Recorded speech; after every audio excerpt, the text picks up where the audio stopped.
They say history is written by those who win.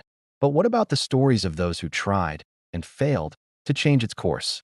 In the summer of 2001, while the world slept through ordinary days and ordinary nights, a man sat in front of a glowing computer screen. His name has nearly vanished from memory, buried under the weight of what came after. But he was convinced he had stumbled onto something extraordinary, something terrifying. He wasn't a soldier, or a spy, or a politician. He was a hacker, a man driven not by power or wealth, but by curiosity and a strange, gnawing sense of responsibility. What he found, if you believe his story, were fragments of chatter buried in obscure servers, bits of information, keywords, whispers of a plot. Planes, towers, fire. He pieced it together like shards of broken glass. And what stared back at him was a reflection of catastrophe. But here's the thing about warnings. No one listens until it's too late. He tried to alert authorities, sent messages, tried to get through the layers of bureaucracy, the iron walls of skepticism. Imagine being a lone voice in a sea of noise, shouting into the void, carrying a truth so unbearable that no one dared to believe it. And then, September 11th, the day the sky fell silent, except for the sound of sirens and the collapse of steel.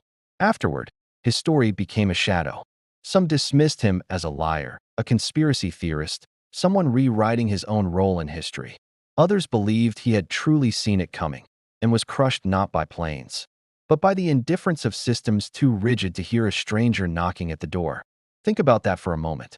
How many times in history has someone glimpsed the storm before it arrived, only to be ignored? How many disasters are born not from silence, but from disbelief?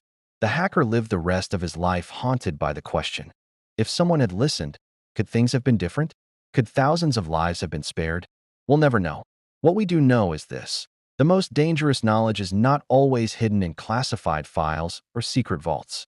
Sometimes it sits in plain sight, waiting for someone bold or foolish enough to notice. And when they do, the hardest battle isn't uncovering the truth. It's convincing the world to care.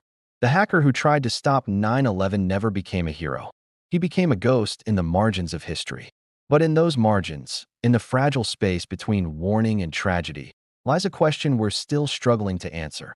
What if we listen more closely, not just to the powerful, but to the voices we're too quick to dismiss? Because sometimes, the fate of the world rests not in the hands of those in charge, but in the quiet persistence of someone tapping alone on a keyboard in the dark.